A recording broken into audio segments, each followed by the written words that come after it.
What's up everyone, Dylan here with Plates and Profits, and today we are going to be talking about the Fringe Sport belt squat options and which one is going to be the right one for you to purchase. Looking right here, we've got the Mammoth lever belt squat, and up here we've got their brand new Kodiak belt squat. I did just do a full video review and breakdown on the Kodiak belt squat if you want to check that out. I go into some really finer details on that. In today's video, we're gonna be talking about which one is the right one for you to purchase. I'm gonna take you through a full leg day session and give you my thoughts on both the Kodiak and the Mammoth and each of their pros and cons. I'm also gonna give you an update on the cable-driven Ironmaster Leg Developer that I built and just show you what that looks like through a full workout as well. Let's go ahead and dive right in.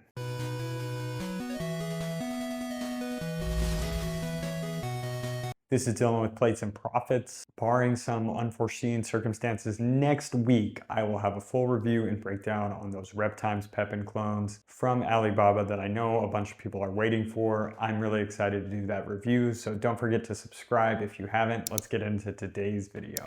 Now, first things first, what are belt squats and why is everyone and their brother doing them? Belt squats are really a great alternative to barbell back squats. They're also a great way to get some additional leg volume without frying your low back after already doing your back squats. Most people I've talked to, and myself personally, it really takes any of the stress that you might feel off your lower back. And for me, more importantly, it is about 10 times faster than barbell back squats. Flashback to a few years ago, I was really into powerlifting, and I almost scoffed at belt squats, to be completely frank. I had never done them. I was being a judgy powerlifter. And I was thinking in my head, if you aren't doing barbell back squats, what are you even doing? Are you wasting your time in the gym? I have since moved on to what I would like to say a more mature level of thinking. Also, I had kids. And once you have a child, you'll soon quickly realize that you don't have time to be banging out hour-long squat sessions in the gym like you used to have. And I'm speaking of someone who has a home gym. The time it takes to warm up for barbell squats, get everything loaded up right to your perfect setting, resting the right amount of time in between sets, like I just don't have time for that under my current lifestyle. So I've actually had this Mammoth belt squat for about a year and a half.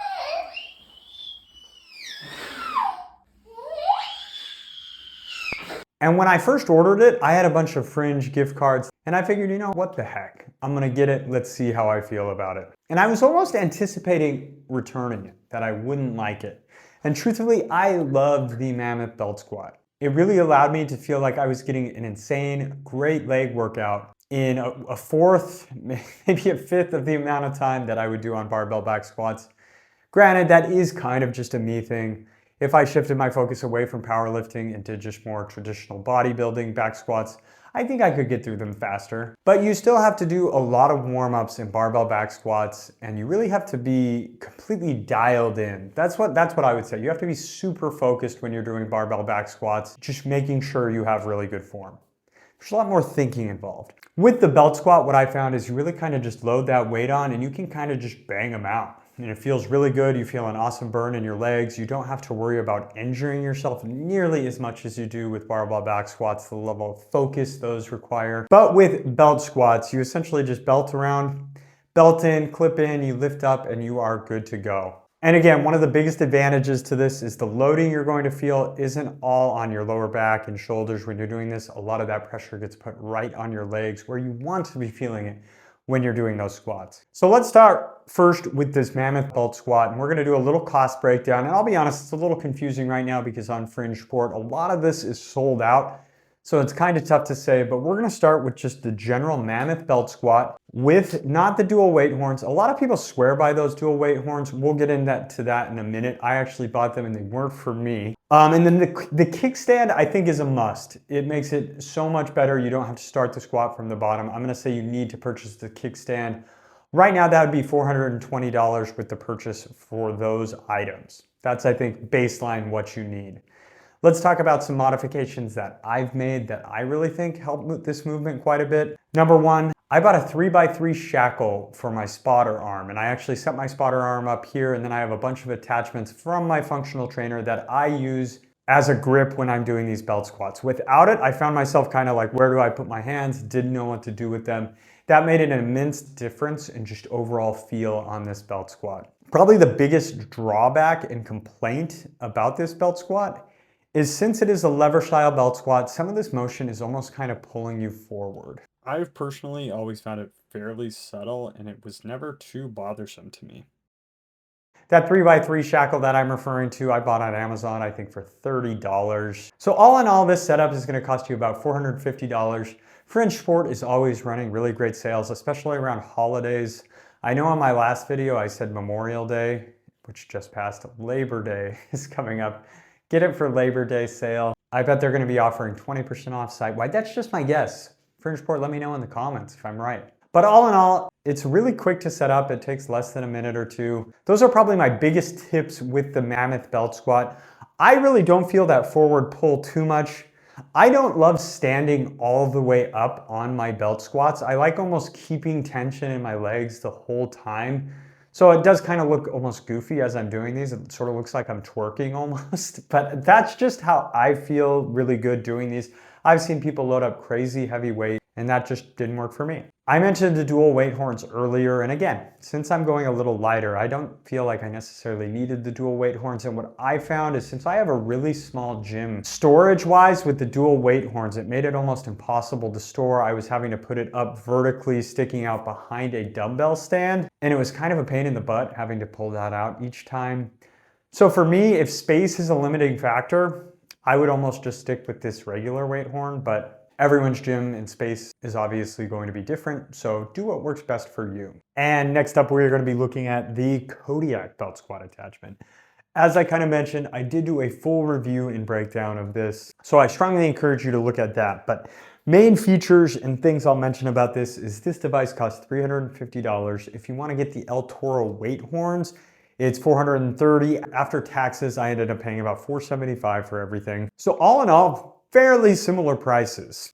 What I really like about this is it integrates directly into your functional trainer. It replaces one of your existing support legs and you just swap this in. It's got 3 cables on it. I love the innovation for that, and you can really maximize utilizing your weight stacks. And all in all, this motion feels really smooth. I gave you a little tip in my last video that one of my gripes with this is this doesn't stay up unless you tighten the hell out of the bolt. I just bought these bungee cords for like $8 on Amazon. Bungee cords work well. I did have Fringe Sport comment on my video saying they were sending it to their research and development team. So props to Fringe for, being willing to take some less than stellar feedback. I also ultimately hope we get some knurled handles on this. I would love some knurled handles on this. What's really nice about this though is the directional pull is going to be directly from the bottom of you. I mentioned on the lever belt squat, you're almost feeling slightly pulling forward motion. It just doesn't feel natural, whereas this, the pull is just up and down, feels really smooth and rock solid. The other thing I would note, almost a little update from my last video, I said I was so close to hitting depth on this. And if you actually just move the device slightly down, it might not be the exact pulling angle you want, but what that does is allow the cable to travel a little more when you're standing upright. So if you can't tell what I'm getting at here, you can get a little lower. Where I feel like I'm definitely hitting depth, I'm wearing my squat shoes when I do this, so I get about like 2 inches gained on that, but every little inch makes a difference. And it really does feel pretty solid. So this is gonna be the full setup process with that Kodiak belt squat. You've got your attachment here. This just slides right in. And this is what I was complaining about. This just falls down. So pretty simple fix is just to get a little bungee cord here that wraps right around here. Now you can pull this weight down, weight stack down, quite a bit easier here. This just comes off after that. And this is my first set of the day. So we're gonna do a little bit of a warm-up set, but this pulls right through here. This goes here. Now let's lock in. I also do the lowest belt on my Fringe belt squat. Attachment, clip in here, stand up, remove that bungee cord, and now we're good to go here. And then we're just locking in. And you see, I can get plenty low now on this, just all the way down. And this feels really solid, really smooth. And I did get those El Toro weight horns, so I'm gonna load up some weight with that and see how that feels after this. Love it, really smooth. Let's go ahead and load some extra weight on here. Nothing too crazy. We're just gonna throw 44 more pounds on, just like that. Set number 2, we've loaded up just a bit more weight on here. I kind of mentioned I almost like going a little lighter on belt squats. I know you can go heavier without the concern on your lower back, but I really like how the higher reps feel, doing a little bit of a pause at the bottom even. But let's go ahead and dive into the set number 2. Ready? Let's do this.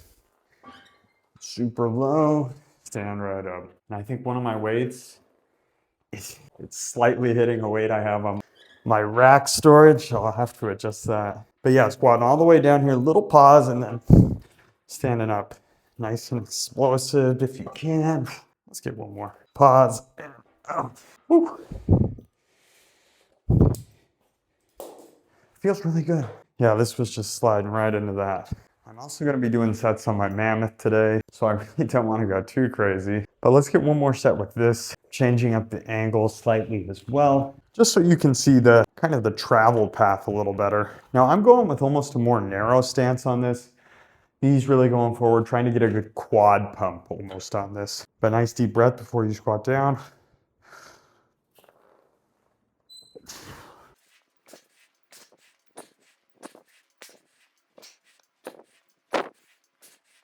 Feels really good. One gripe, after having this machine for a bit, the more you start to use something, obviously, the more you're gonna start to notice things you like and dislike. One thing that's kind of annoying is you have all this slack here, and there's not really a great place to store it. So my son, he's 2.5, he'll come in here and he'll just be pulling it over here, pulling it over there. So just something to be aware of.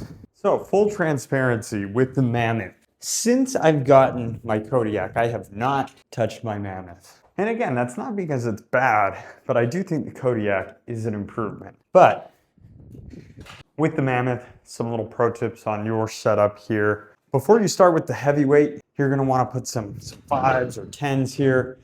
What I found happens is where your little kickstand knob is, if you have a longer plate, it's almost running into it, making it a little hard to disengage and engage that kickstand. So throw 2 5s, 2 10s on there before you start loading up your weight. One of my biggest gripes with the Mammoth initially was not knowing where to put my hands. This is what I alluded to earlier, and this is why I just got the shackle on my spotter arm. Simply get that spotter arm in here and add one of your cable attachments here, like so. So again, it's been a minute since I've done Mammoth belt squat, so it's gonna be interesting to me to compare it directly after that. Same concept with the Mammoth. You're able to just clip in here, stand right up, stand flips up, and then we are just squatting down. It's funny how light this feels compared, but it feels really good though. Like, yes, there is some slight forward pull as you're doing this, but I almost embrace and think of more like a low bar squat as I'm doing this. That slight forward lean, driving up with the hips a bit. My belt's probably riding just a tad too high as I'm doing this, but I still don't feel anything in my lower back. It feels really good. I was expecting not to like that, and feels smooth. Another little tip, when you're adding weights, throw on a little 5. That way it's a lot easier to take on and off the plates. We're gonna throw on a little 45 here. See what I mean? Being able to reach your hands in here instead of trying to dig it out. All right, we threw another 45 on. This is probably gonna be my last set of belt squats for the day before I move on to some leg extensions. So let's clip in here. And I'm gonna do one where I stand all the way upright and then also one where I'm forward leaning more. For me personally, I feel it more in my legs when I'm just doing this forward lean. Everyone's different though. But let's get clipped in, stand right up, and right here, deep breath. So standing all the way, I feel almost unnatural doing that. I kind of like this forward lean, standing to about here, and just keeping that tension in those legs. Little pause. And there you have it. So I really think both of these do feel pretty good. I think the Kodiak feels just a bit more natural. I also like the way the resistance feels a bit more on the Kodiak with it being cable driven. It feels more consistent throughout the whole movement. There's something with this that doesn't feel as smooth to me. Still, if you're looking for a belt squat option and all you have is a squat rack, you don't have that cable device, I think the Mammoth is an awesome option. And I encourage you to give it a shot. If you do have the option to get the Kodiak, that's what I would opt for. So I have had some questions on my Ironmaster Cable-Driven Leg Extension Leg Curl Attachment, so I'm also gonna go through some sets of those and show. One thing with the setup initially, I had a clip on here, And what I've been doing actually is adding some plate resistance as well. Nothing crazy. We're gonna throw our 10 kilogram. This slides right in here. Tighten this down. Probably should have attached it here first. No big deal. That just means I get a little bit of a arm workout lifting this guy up. Kind of have to push it down to get it all the way engaged in.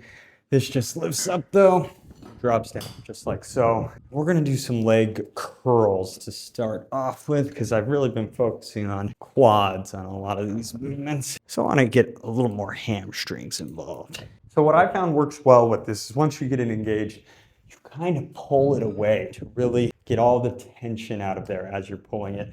And now let's watch what this looks like.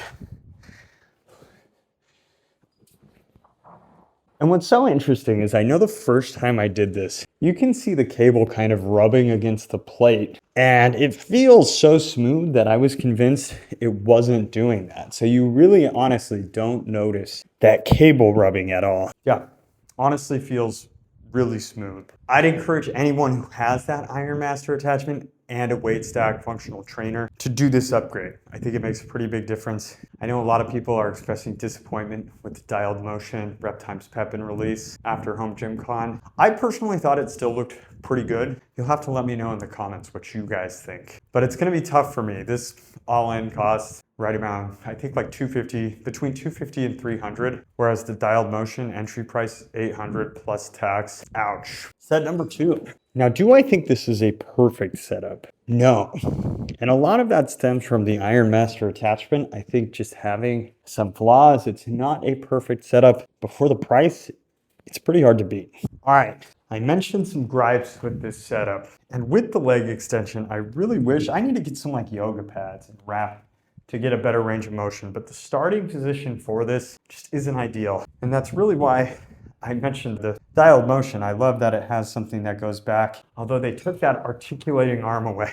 And I do have some thoughts on that. While the articulating arm seems cool, I could see myself keeping it in the same position just about every time. So I almost think you want it as far back as possible to really get the best stretch here. This is where this really lacks. And I think the dialed motion is gonna have a good setup for that. As far as this goes though, this feels really solid. That resistance is really nice throughout. Just wish I could go a little further back at the start position right here. Overall though, really enjoy that. If you haven't, try setting that up on your Ironmaster attachment. But belt squat's great way to get this workout in. So if I was going to make a recommendation on what you should get, I would say if you have a functional trainer with weight stack, 3x3 functional trainer, I think the Kodiak is what you're not gonna go wrong with.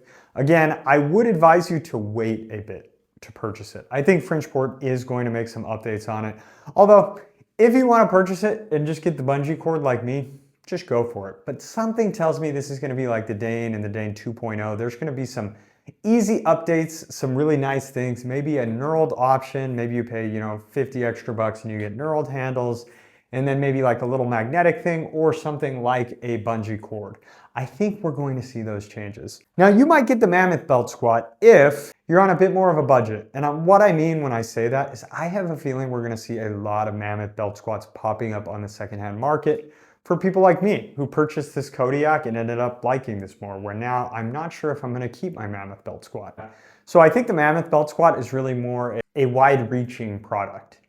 And I don't want you to think that I'm like talking bad. I know I'm saying I would choose this one, but I use the Mammoth belt squat for every leg workout for the past year and a half roughly. I've really enjoyed using it. It's a fantastic product. And especially keep your eyes peeled on that secondhand market. I guarantee you you're gonna see some popping up for really good deals. And hey, if you're in Phoenix, Arizona and you want one, I might be selling mine soon, so don't hesitate to reach out. If a viewer asks me, I'll give you a really good deal on it and we'll work something out. You can come test it out, make sure you like it. You could test this out too, see if you like that more. But this was just kind of a quick little review and breakdown of these. All in all, cost-wise, once you're getting the upgrades for both of these things, I think you're gonna be paying about the same.